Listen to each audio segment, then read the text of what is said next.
తండ్రి బాధను తెలుసుకునే వారెవరున్నారు? తండ్రి మనసును తెలుసుకునే వారెవరున్నారు? తండ్రి బాధను తెలుసుకునే వారెవరున్నారు? తండ్రి మనసును తెలుసుకునే వారెవరున్నారు? ఎవరెడతారు తన పిల్లలను రక్షించుటకు? ఎవరెడతారు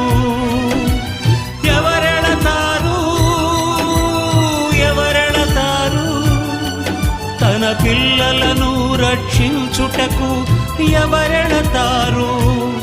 తండ్రి బాధను కళ్ళారా చూసిన క్రీస్తే బలి అయినాడు. తండ్రి తనయుడేసే బలి అయినాడు.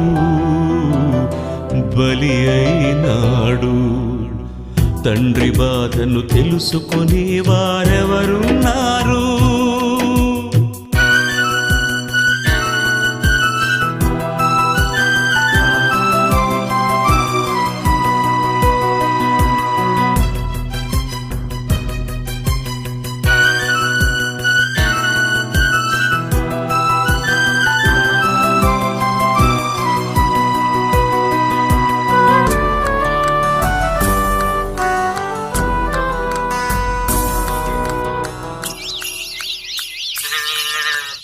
పశువులకు యజమాని ఎవరో తెలుసును, మనుషులకు దేవుడెవరో తెలుసునా? పశువులకు యజమాని ఎవరో తెలుసును, మనుషులకు దేవుడెవరో తెలుసునా? దేవుడు బ్రతుకును ఇచ్చాడు, మనిషి బ్రతకడం నేర్చాడు. దేవుడు బ్రతుకును ఇచ్చాడు, మనిషి బ్రతకడం నేర్చాడు. తన తండ్రిని ఎరుగని నరులేము. మన ప్రభువును రక్షకుడైన యేసుక్రీస్తు పరిశుద్ధమైన నామములో కూడి ఉన్న దైవ బిడ్డలందరికీ హృదయపూర్వకమైన వందనాలు. ప్రియులారా, దేవుని యొక్క వాక్యాన్ని జ్ఞాపకం చేసుకున్నాం. యాకోబు పత్రిక 4వ అధ్యాయము 14వ వచనం. యాకోబు పత్రిక 4వ అధ్యాయము 14వ వచనం చదువుదాం. రేపేమి సమీపించును మీకు తెలియదు. మీ జీవం ఏ పాటిది? మీరు కొంతసేపు కనపడి అంతలో మాయమైపోయే ఆవిరి వంటి వారు. చాలు ప్రియుల, భక్తుడైన యాకోబు గారు చెబుతున్న వంటి మాటలు ప్రియుల, రేపేమి సమీపించిందో అది నీకు తెలియదు. మీ జీవం ఏ పాటిది? నిజంగా ఈ వాక్యాన్ని చదివేటప్పుడు కానీ వినేటప్పుడు మనకి ఏమనిపిస్తుంది అన్నది మనం ఆలోచిస్తే, మనకి రేపేం జరిగిద్దో మనకి తెలియదు, ఈ రోజు ఏం జరిగిద్దో మనకి తెలియదు. తెలియపోయినప్పటికీ మనం మన జీవితంలో, మన కుటుంబంలో మనం ప్రయాణం చేస్తూనే ఉన్నాం. ఒక్కసారి ఆలోచన చేయండి ప్రియులారా, ఇది దేవుడు చెబుతున్న మాట. మన జీవం ఏ పాటిది? దేవుడు ఇచ్చిన జీవితం చాలా చిన్నది. దేవుడు ఇచ్చిన ఆవిష్కారం చాలా చిన్నది. ఈ జీవితం చాలా చిన్నది, దేవుడు ఇచ్చిన ఆవిష్కారం చాలా చిన్నది. కానీ ప్రియులారా, దేవుడు ఎందుకు ఈ జీవాన్ని మనకి ఇచ్చాడు, ఎందుకు మన ఆవిష్కారాన్ని పొడిగిస్తున్నాడో మనకి ఈరోజు అర్థం కావాలి, ఆలోచించాలి.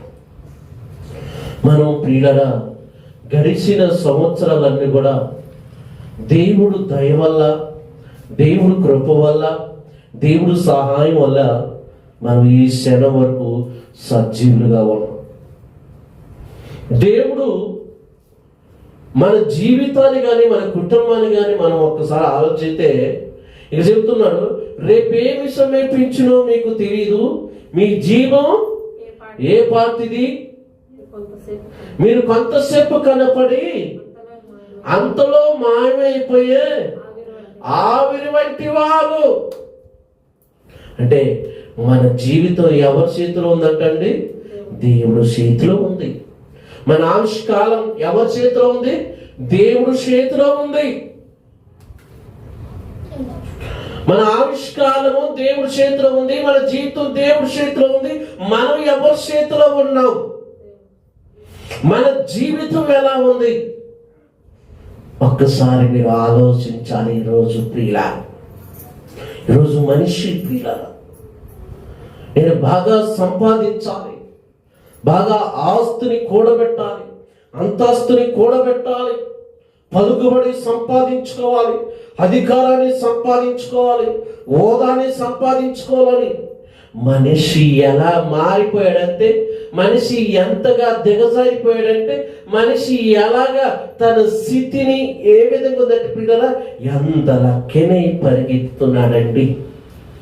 ఈరోజు పిల్లల డబ్బు కోసం, పలుకుబడి కోసం, హోదా కోసం, ఆస్తుల కోసం, అంతస్తు కోసం ఎంతకైనా దిగజారిపోతున్నారు. ఈరోజు ఎంత లెక్కన వెళ్ళిపోతున్నారు. ఎంతమంది ఇక్కడ అబద్ధాలు చెప్పట్లేదు, ఎంతమంది ఇక్కడ నటించట్లేదు, ఎంతమంది ఇక్కడ జిమ్ముకు చేయట్లేదు, ఎంతమంది ఇక్కడ దోసుకోవట్లేదు, ఎంతమందిని అమాయకులని బిడ్డల్ని మోసం చేయట్లేదు. ఈరోజు ప్రియుల డబ్బు కోసము, పలుకుబడి కోసం, అధికారం కోసం, హోదా కోసం, సిరి సంపద కోసం, సుఖం కోసం, మేడల కోసం, నిద్ర కోసం, ఆస్తులు సంపాదించుకోవడం కోసం మనిషి ఈరోజు న్యాయంగా నడుచుకుంటున్నాడా? మనిషి న్యాయంగా వెళ్తున్నాడా? ఒక్కసారి ఆలోచించే. నేను అందరూ అన్నాను కానీ ఈ అన్యాయం చేసేవారిని నేను అంటున్నాను ప్రియులారా. నిజంగా ఒక మనిషి బతుకుతే ఒక మనిషి వారట్లేదే. ఒక మనిషి మంచిగా ఎదుగుతున్నాడంటే ఆ మనిషిని ఎలా పడగొడదామని ఆలోచిస్తున్నాడే. ఈరోజు ప్రియులారా, ఇన్ని మోసాలు, ఒక మంచి వ్యక్తి మీద ఎంత బ్యాడ్గా ప్రచారం చేయటం, ఒక మనిషి వెతుకుతున్నట్టే ఆ మనిషి మీద విమర్శించే మాట్లాడటం, బ్యాడ్గా మాట్లాడటం. ప్రియులారా, ఈరోజు చూడండి, మనకి ఆస్తి ఉన్నా, అంతస్తు ఉన్నా, పలుకుబడి ఉన్నా, డబ్బు ఉన్నా, కానీ నువ్వు ఆరోగ్యాన్ని ఇచ్చేది దేవుడే. మీకు అన్నీ ఉన్నాయి కానీ ఆవిష్కాలాన్ని నీ డబ్బీదు, ఆరోగ్యం నీకు డబ్బీదు. దేవుడే నీకు ఆరోగ్యాన్ని ఇచ్చేది, దేవుడే నీకు ఆవిష్కాలాన్ని ఇచ్చేది, దేవుడే నీకు సమయం కూడా ఇచ్చేది. ఈ మూడు ఎవరి కారణం అనుకున్నాను? దేవుడి దగ్గర ఉన్నాను. ఈరోజు చూడండి, నాకు చాలా పలుకుబడి ఉంది, నాకు చాలా డబ్బు ఉంది, నేను చాలా ధనవంతుని, చాలా అధికారం కలిగిన వాడిని, అందగాడని అని చెప్పుకుంటున్న వ్యక్తుల్లో ఆవిష్కారం ఏమైనా సంపాదించుకోగలుగుతాడా? ఆరోగ్యాన్ని ఏమైనా సంపాదించుకోగలుగుతాడా?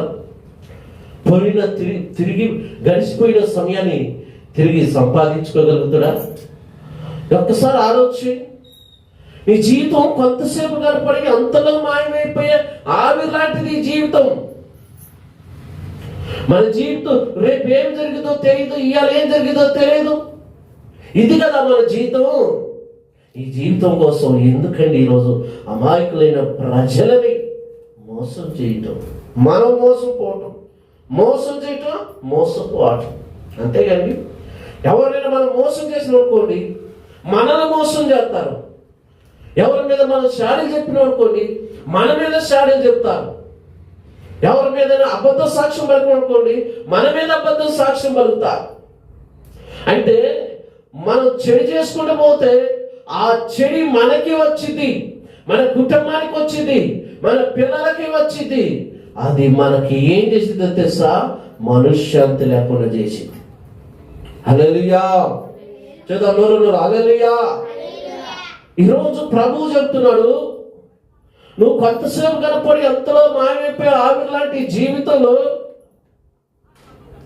నువ్వు ఏ రోజైనా నీకున్న దాంట్లోనే సంతోషంగా ఉన్నవా? నీకున్న దాంట్లోనే ఆనందంగా ఉన్నవా? నీకున్న దాంట్లోనే సంతృప్తి కలిగి ఉన్నవా? నీకున్న దాంట్లోనే ప్రశాంతంగా ఉన్నవా? ఈరోజు మనుషులు ఎలా పాకులాడుతున్నారు ఒక్కసారి ఆలోచించి. సామాన్యుడు మొదలుకొని ధనవంతుల వరకు కూడా దేవుడు సమయాన్ని పక్కన పెట్టి, దేవుడు అవకాశాన్ని పక్కన పెట్టి, దేవుని కాదనుకొని వెళ్ళిపోతున్న మనిషి ఈరోజు ప్రశాంతంగా ఉన్నాడా? ఒక్కసారి ఆలోచి. ఈరోజు ప్రియులు ఎంతమంది ధనవంతులుగా పిలవబడుతున్న వారి జీవితంలో మనశ్శాంతి ఉందంటారు? ఎంతమంది జీవితంలో ధనవంతులుగా పిలవబడుతున్న వారి జీవితంలో వారి కుటుంబంలో నెమ్మది ఉందని అంటారు? ఈరోజు కొంతమంది చెబుతుంటారు, అన్నిటికన్నా కానీ నా ఇంటిలో మనశ్శాంతి లేదు, అన్నిటిని సంపాదించాను కానీ నాకు మనశ్శాంతి లేదు. ఎందుకు? అంత మోసమే కదా, అంత స్వార్థమే కదా, అంత పగే కదా. నీ అవసరం కోసంగా మనుషులతో మాయమాట చెప్పేది, నీ అవసరం కోసమేగా మనుషులని మోసపుచ్చేది, నీ అవసరం కోసమేగా అమాయకులైన ప్రజల కడ డబ్బులు మాటలు చెప్పి లాక్కునేది. ఈరోజు ప్రియారా మనం అనుకుంటున్నాం, అబ్బా నేను చాలా చదువుకున్నాను, చాలా నాకు ఇంగ్లీష్ వచ్చు, నాకు తెలుగు వచ్చు, నేను జ్ఞానవంతుని, విద్యావంతుని, ప్రపంచ దేశాలన్నీ తిరుగుతున్నాను, నాకు అన్ని ఎరిగిన వాడిని, నాకు అంత తెలుసు అనుకుంటున్నావు. కానీ దేవుడు అంటాడు, నువ్వు వేసే అడుగు, నువ్వు మాట్లాడే మాట, నువ్వు చేస్తున్న పొరపాట్లన్నీ దేవుడు చూస్తున్నాడు. ఇన్ని చేసిన దేవుడు ఏమంటలేదు అనుకుని ఇంకా నువ్వు రెచ్చిపోతున్నావేమో. నీ అంతరాత్మ గద్దించుతున్నప్పటికీ, నీ మనస్సాక్షిని గద్దించినప్పటికీ దేవుడికి లోబడకుండా, దేవుడు మాటకు లోబడకుండా, వాక్యానికి లోబడకుండా మనిషి ఇష్టానుసరిగా ప్రవర్తిస్తే దేవుడు చెప్తున్నాడు, నువ్వు కొంతసేపు కనపడి అంతలో మాయమైపోయే ఆవి లాంటిది. ఈయన పాస్టర్ గారు అనేది లేదు, పాస్టర్ అమ్మ అనేది లేదు, విశ్వాసులు అనేది లేదు, సేవకులు అనేది లేదు, సంఘ పెద్దలు లేదు, అందరికీ దేవుడి దృష్టిలో సమానమే. అంటే రెవరెండా, బిషప్, కోప, సోప అనేది లేదు. ఈ మనం పెట్టుకున్న పేర్లు దేవుడు పెట్టలేదు, మనం పెట్టుకున్నాం. మనం పెట్టుకున్న పేర్లే. కానీ ప్రియులారా బైబిల్ పట్టుకుంటున్న మనము, ఆ బైబిల్ చదువుతున్న మనము, బైబిల్ని బోధిస్తున్న మనము, బలిపెట్ట మీద వెక్కి దేవుడు వాక్యాన్ని ప్రసంగాలు చేస్తున్న మనం ఎలా ఉంటున్నాం? మన ప్రవర్తన ఎలా ఉంటుంది? మన ఆలోచన ఏ విధంగా ఉంటున్నాయి? మన బిహేవియర్ ఏ విధంగా ఉంటుంది? మన క్యారెక్టర్ ఏ విధంగా ఉంది? బలిపేట మీద ఉండి దేవుడు వాక్యం చెప్తున్న సేవకుడైనా, బలిపేట మీద ఉండి దేవుడు వాక్యం చెప్తున్న సేవకురాలైనా, నాకు చదువు ఉంది, జ్ఞానం ఉంది, తెలివితేటలు ఉంది, అందం ఉంది, నేను ఏది చేసినా సరిపోతుంది అని మనం అనుకుంటే దేవుడు చూస్తున్నాడు.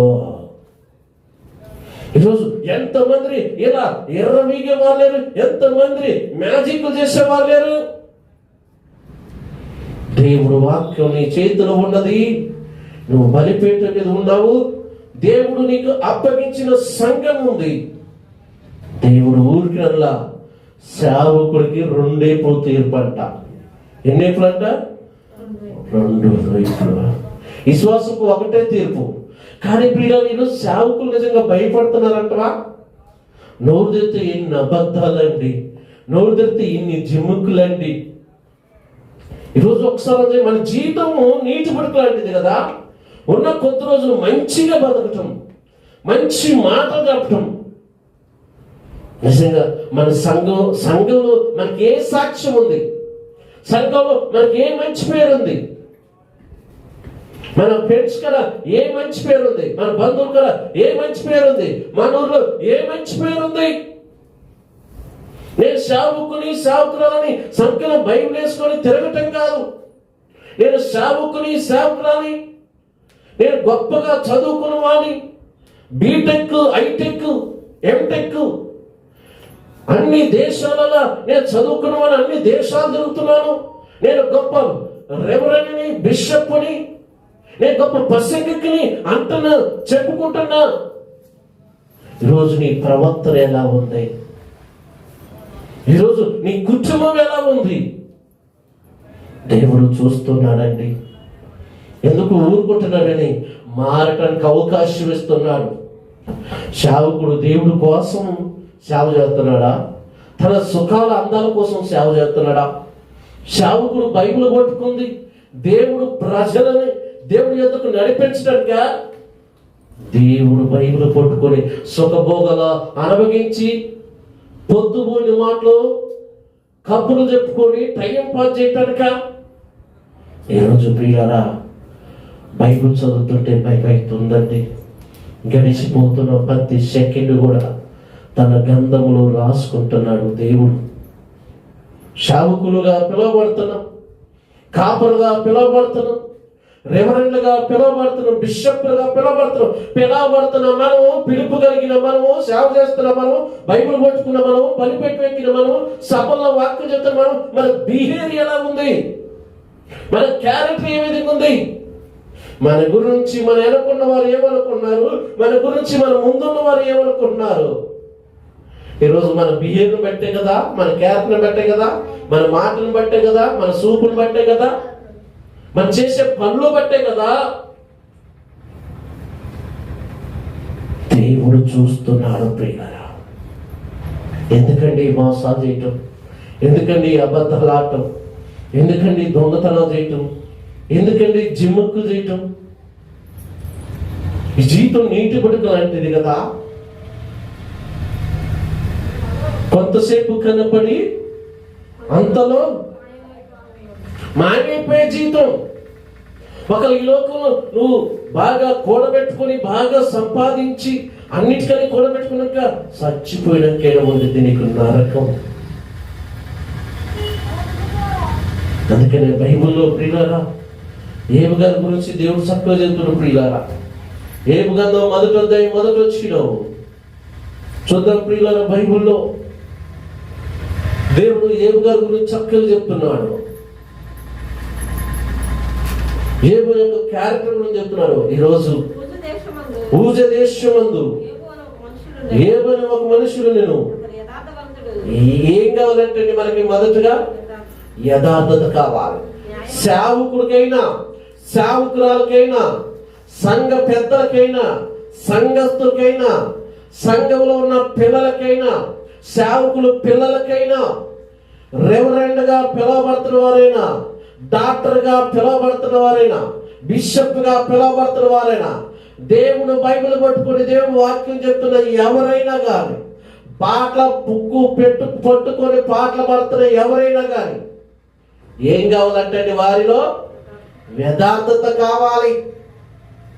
నువ్వు లేచిన కాచి పడుకునే వరకు నీ జీవితంలో యథార్థత ఉందా? నువ్వు వెళుతున్న ప్రతి చోట యథార్థంగా ఉంటున్నవా? నువ్వు చేసే ప్రతి పనిలో యథార్థంగా ఉన్నవా? ఒక రోజుకి 24 గంటలు, 24 గంటలు, 12 గంటలు మనిషి పనిచేస్తాడు. ఈ 12 గంటలు యథార్థత. నేను గొప్ప సేవకుని, నేను గొప్పగా చదువుకున్నవాను, నేను గొప్పగా ప్రసంగికుని అని చెప్పుకోవటం కాదు. నేను గొప్ప సింగర్ని, గొప్ప ప్రార్థనపరుని, మంచి వాక్య ఉపదేశకులని, బోధించువాని అని గొప్ప చెప్పుకోవడం కాదు. నీలో యథార్థత ఉందా? ఈరోజు దేవుడు కోరుకున్నాడు మన పైన ఉన్న బట్టలు కాదు, మనకున్న యొక్క హోదా కాదు, మనకున్న పలుకుబడి కాదు, మనకున్న అధికారం కాదు, మనకున్న యొక్క డబ్బు కాదు, మనకున్న బంగారం కాదు, మనకున్న యొక్క బ్యాక్గ్రౌండ్ కాదు, మనకున్న చర్చిలో ఉన్న సంఘం యొక్క లెక్క కాదు. నీవు యథార్థంగా ఉన్నవా? దేవుడు అడుగుతున్న ప్రశ్న, దేవుడు నీ నుంచి జవాబు కోరుకుంటున్నాడు. నీవు ఆయన దృష్టిలో యథార్థంగా ఉన్నవా? ఫోన్లో ఎన్ని అబద్ధాలు, వాట్సాప్లో ఎన్ని అబద్ధ మెసేజ్లో ఎన్ని అబద్ధాలు, ఫేస్బుక్లో ఎన్ని అబద్ధాలు. ఈరోజు ఎన్ని అబద్ధాలతో నటిస్తున్నాం, ఎన్ని అబద్ధాలతో మనుషులని మాస్పరుస్తున్నాం.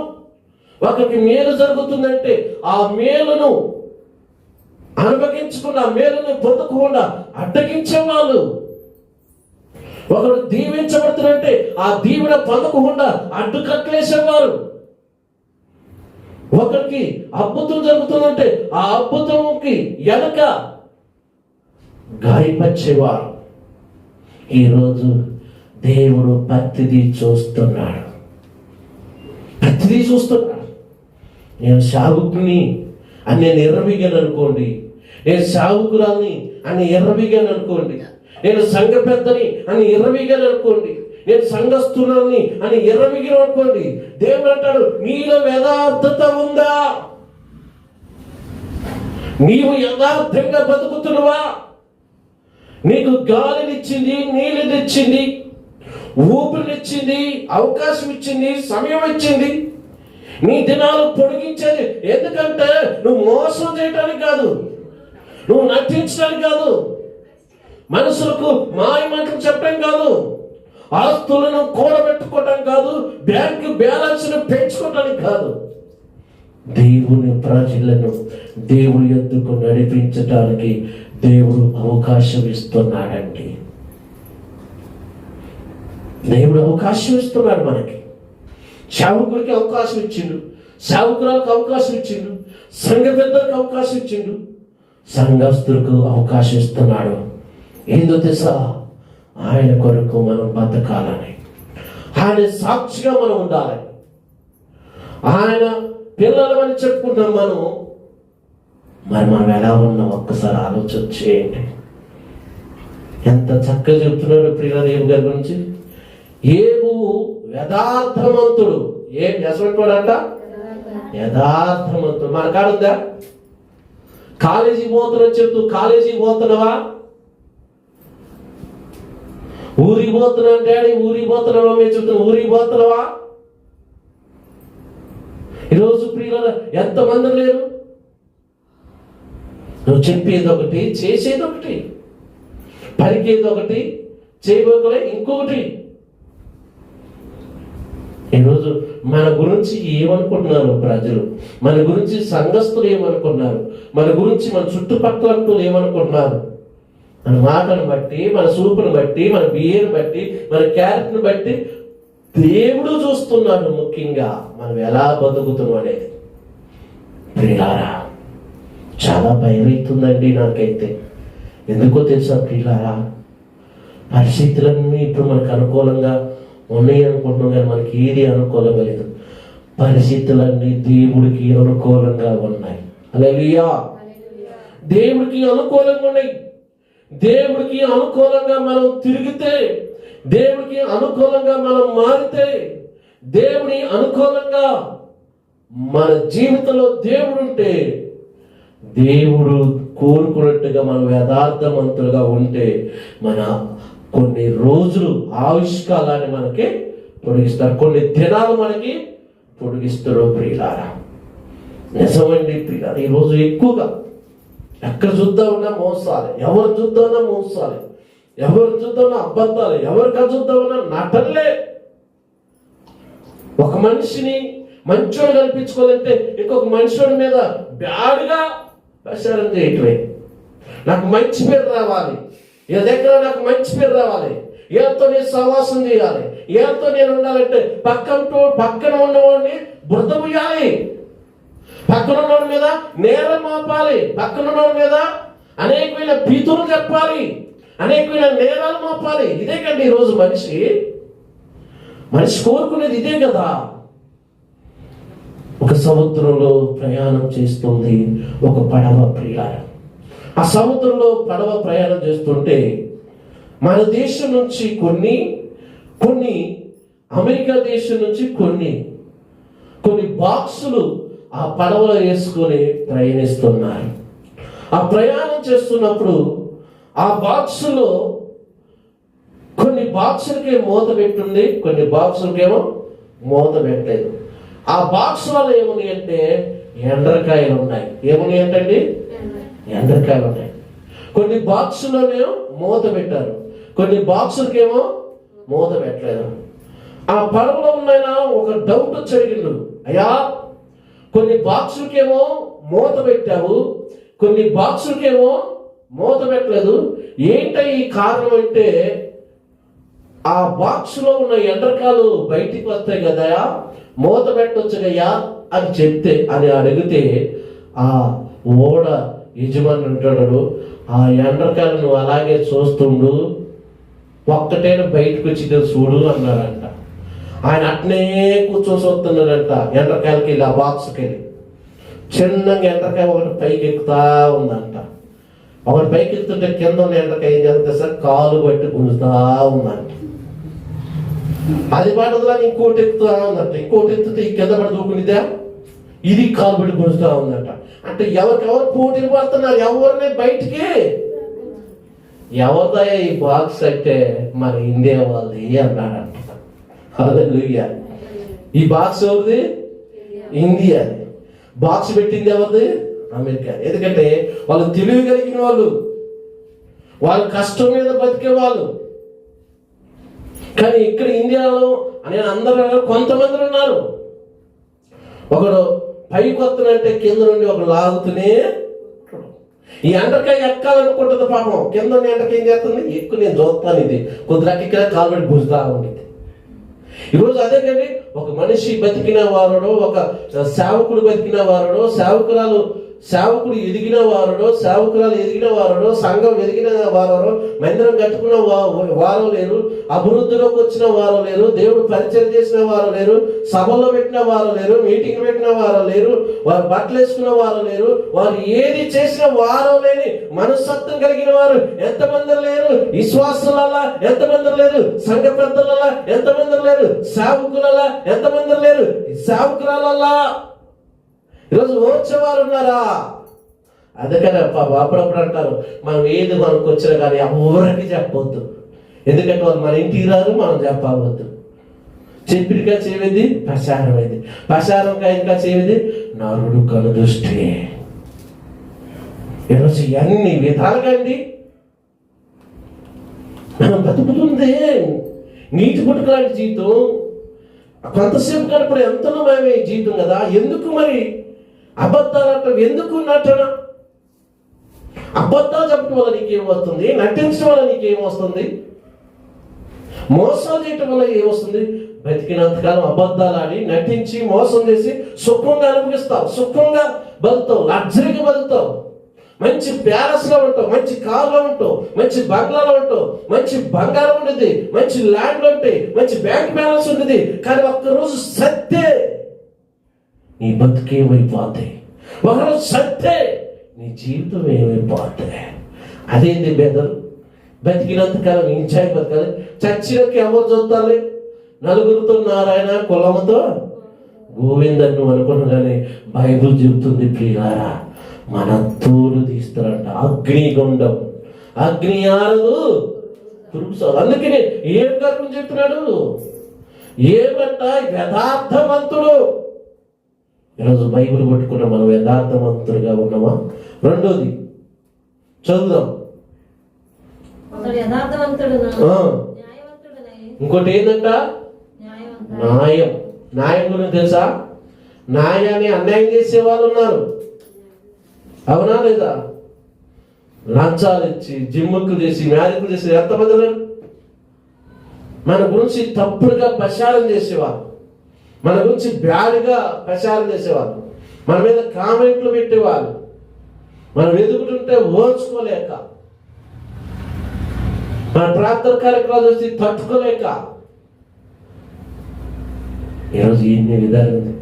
న్యాయవంతుడు దేవుని యందు భయభక్తులు కలిగిన వాడు చెడితనం. మీరు ఎంత మందిలో లేదు ఈ చెడితనం. సేవకులో ఉంది, సేవకురాలో ఉంది, సంఘ పెద్దలో ఉంది, విశ్వాసాలలో ఉంది. Pastor reverend, pastor doctor, pastor bishop పిలవబడుతున్న ఈ పేర్లకి హోదాలకి తగ్గట్టుగా చెడితనము విడిచిపెట్టినవా, చెడితనాన్ని విసర్జించినవా? దేవుడు ఎవరిని విడిచిపెట్టాడు. దేవుడికి ప్రతిదీ లెక్క అప్పు చెప్పాల్సిందే. నేను ప్రార్థనా పరుని, మంచిగా నేను సింగర్ని, నేను మంచిగా బైబిల్ని చదువుతాను, మంచిగా ప్రసంగం చేస్తాను, నేను తమిళ్లో ప్రసంగం చేస్తాను, హిందీలో ప్రసంగం చేస్తాను, ఇంగ్లీష్లో ప్రసంగం చేస్తాను, అన్ని భాషల్లో నేను ప్రసంగం చేస్తానని చెప్పుకుంటున్నాం. మన జీవితాల్లో ఒక్కసారి దేవుడి దృష్టిలో చెడితనము విసర్జించినవా? ఆలోచన చేయండి ప్రియ. మనం ఈరోజు మన జీవితంలో మన ప్రాణాన్ని మనం కోల్పోతే, సడన్గా మనం చనిపోతే ఎక్కడికి వెళ్ళిపోతుంది మన ఆత్మ? ఆత్మ ఎక్కడికి వెళుతుంది? ఇది ఆలోచించండి. మన పిల్లగాల కోసం, మన కుటుంబం కోసం ఎంతమందిని మనం మోసం చేస్తున్నాం. మన లగ్జరీ లైఫ్ కోసం, మన సుఖం కోసం, సుఖ భోగములు అనుభవించడం కోసం, మంచిగా బంగ్లాలో ఉండటానికి, కారుల్లో ఉండటానికి, మిద్దల్లో ఉండటానికి, పార్కులో ఉండటానికి, కబ్బుల్లో ఉండటానికి, లైఫ్ ఎంజాయ్ చేయడానికి ఎంతమందిని మోసం చేస్తున్నాం, ఎంతమందిని దోసుకుంటున్నాం. ఈరోజు పిల్లరా, నేను అందరనగానే కొంతమంది ఉన్నారండి దేవుడికి భయం లేకుండా బతికేవాళ్ళు, దేవుడు అంటే లెక్క లేకుండా జీవించేవాళ్ళు. దేవుడు ప్రతి ఒక్కరిని విడిచిపెట్టేవాడు కాదు ప్రియులారా. దేవుడు ప్రతి ఒక్కరిని విడిచిపెట్టడం గుర్తుపెట్టుకోండి ప్రియులారా. హిజ్కియా మరణకాలం వచ్చినప్పుడు ప్రార్థన చేస్తాడు, ప్రభా నా పొరపాట్లన్నీ క్షమించు, నా తప్పులన్నీ క్షమించంటే హిజ్కియా ప్రార్థన విని, హిజ్కియా కన్నీరు చూసి దేవుడు 17 సంవత్సరాల ఆవిష్కాలాన్ని పొడిగించాడు. అంటే తను పశ్చాత్తపడడు, తన తప్పును ఒప్పుకుంటున్నాడు. ఈరోజు నీవు నేను కూడా తెలుసు తెలుగు చేస్తే పశ్చాత్తపడి మనం ఒప్పుకున్నాం, మన దినాలు పొడిగిస్తాడు, ఆవిష్కారాన్ని పొడిగిస్తాడు. మన పిల్లగల జీవితంలో, మన కుటుంబంలో దేవుడు గొప్ప కార్యాలు జరిగిస్తున్న ప్రియులారా. ప్రార్థన చేసుకుందాం. ప్రతి ఒక్కరం కూడా దేవుడి సన్నిధిలో పశ్చాత్తపడదాం. ప్రభువా, నీ దృష్టిలో నేను యథార్థవంతులుగా ఉండాలి, నీ దృష్టిలో న్యాయవంతులుగా ఉండాలి, నీ దృష్టిలో నీతివంతులుగా ఉండాలి, నీ దృష్టిలో పరిశుద్ధులుగా ఉండాలి, నీ దృష్టిలో మంచి సాక్ష్యం కలిగి ఉండాలి. నాకేమున్నా ఏమి లేకపోయినా నేను మాత్రం నీకు భయభక్తులు కలిగి నీ అందునే విశ్వాసం ఉంచి నీతిగా, నిజాతిగా, న్యాయముగా నీ సేవ చేస్తున్నాను. నీ సేవకురాలని, నీ సేవకుని, నేను సంఘస్థులని, నేను సంఘ పెద్దలని అని మనం ప్రార్థన పూర్వకంగా ఉంటే ఆ కరుణామయుడు ఈరోజు నిన్ను నన్ను క్షమించేవాడుగా ఉన్నాడు.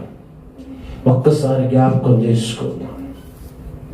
ఒక్కసారి నీ జీవం ఏ పాటిది, రేపేమి జరుగునో నీకు తెలియదు.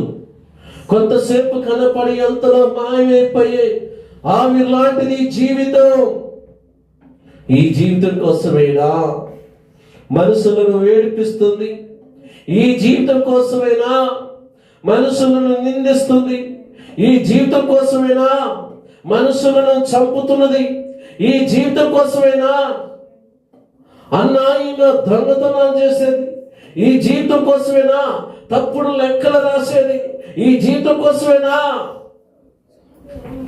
మోసాలు చేసేది. ఒక్కసారి నువ్వు జ్ఞాపకం చేసుకో. సహోదరి, సహోదర, నేను సేవకుని, నేను సేవకురాలిని, నేను సంఘ పెద్దని, నేను సంఘస్థుని, నేను డాక్టర్ పాస్టర్ గాని, రెవరెండ్ పాస్టర్ గాని, బిషప్ పాస్టర్ గాని, పేర్లు గొప్పగా మనం పేర్లు పెట్టుకుంటున్నాం, కానీ మన బతుకులు దేవుడికి సమర్పించామా? పేర్లు మాత్రం ఉన్నాయి, మన శరీరం ఆయనకి సమర్పించామా? ప్రజల్లో మనం పేర్లు పెట్టుకొని తిరుగుతున్నాం, సంఘంలో పేర్లు పెట్టుకొని తిరుగుతున్నాం, కానీ దేవుడి దృష్టిలో మన బతుకు ఎలా ఉంది? దేవుడి దృష్టిలో మన జీవితం ఎలా ఉంది? దేవుడి దృష్టిలో మన యొక్క గుణమే విధంగా ఉంది దేవుడు చూస్తున్నాడు. ఈరోజు నువ్వు ఎవరు కళ్ళు కప్పెట్టినా, ఎవరినైనా నువ్వు నటించిన, అందరినీ నీ మాటలతో మాయ చేసిన, చూస్తున్న దేవుడు ఉన్నాడు. జాగ్రత్త. ప్రార్థన చేసుకుందామా? దయగలిగినవా కన్న తండ్రి, నీ పరిశుద్ధ పాదానికి వందనాలు, స్తోత్రాలు. అల్పులము అభాగ్యులము, ఎందుకు పనికిరాని వారు, నీ వాక్యం ద్వారాగా నీ దాసును నిలబెట్టుకొని నీ దాసుడు మగకాంతిలో నువ్వు మాట్లాడావు తండ్రి. నీ జీవం ఏ పాటిది, రేపేమి సమీపించునో నీకు తెలియదు. కొంతసేపు కనపడి అంతలో మాయమైపోయి ఆవిర్లాంటిది జీవితం. అయ్యా, నీ కొరకు బతకవలసిన మేము, నీ పని చేయవలసిన మేము, నీ సాక్షిగా మేము ఉండవలసిన మేము, ఎలా ఉన్నాయో మా జీవితాలయ్యా, ఎలా ఉందో మా ప్రవర్తన, ఎలా ఉందో మా కుటుంబం, నువ్వు అప్పగించిన సంఘాన్ని, అప్పగించిన మందిరంలో మేము ఏ విధంగా జీవిస్తున్నామో మా తండ్రి ఒకసారి మమ్మల్ని క్షమించండి. దేవుడు గారు చెప్తున్న మాట, దేవుడి దృష్టిలో నీతిమంతుడుగా, దేవుడి దృష్టిలో న్యాయమంతుడుగా, దేవుడి దృష్టిలో న్యాయముగా, దేవుడి దృష్టిలో చెడుతనంలో విసర్జించిన వాడిగా అన్నాడయ్యా. అయ్యా, ఈ లోక సుఖభోగాలు కాదయ్యా, ఈ లోకంలో పేర్లు, పలుకుబడులు, అధికారాలు, హోదాలు, డబ్బులు, సిరి సంపదలు కాదయ్యా. నీకు ఇష్టమైన బిడ్డలుగా జీవించాలయ్యా. బతికిన కొద్ది రోజులైనా నీ కొరకు బతకాలి, నీ సాక్షిగా ఉండాలి. దేవా, ఎందరైతే ఈ వాక్యాన్ని విన్నారో, ఎందరైతే ఈ ప్రార్థనకి వహించారో ప్రతి ఒక్కరిని క్షమించవాలి. ఈ రోజు నుంచైనా మాకు మంచి మనస్సును, ఆలోచన, మంచి గుణాన్ని, మంచి జ్ఞానాన్ని దయచేసి నీకు సాక్షులుగా ఉన్నట్టుగా సహాయం చేయాలి. ఎందరైతే ఈ ప్రార్థనలో ఏకీభవించారో, ఎందరైతే ఈ ప్రార్థనలో పాల్గొని వాక్యాలు విన్నారో వారందరూ కూడా క్షమించి వారి జీవితంలో సరిచేసి వారి కుటుంబాలను కట్టి పాత రోత జీవితాన్ని తీసివేసి నీ ఎదుట పరిశుద్ధులుగా జీవించే మనస్సు మాకు దయచేవని క్రీస్తు పేరిట ప్రార్థన అడుగుతున్నాను తండ్రి, ఆమేన్. మన తండ్రి అయిన దేవుడు ప్రేమ, కుమారుడిని యేసుక్రీస్తు కృప, పరిశుద్ధాత్మలోని సావాసం సన్నిధి కూడి వచ్చిన బిడ్డలకును సకల పరిశుద్ధులకును భూలోకులో ఉన్న ప్రజలకు నీ కృప, నీ సన్నిధి సదాకాలం తోడు నేడ ఉండి నడిపించునుగాక. ఆమేన్, ఆమేన్. మీ అందరికీ వందనాలు. దేవుడు మీ కుటుంబాలను దీవించునుగాక.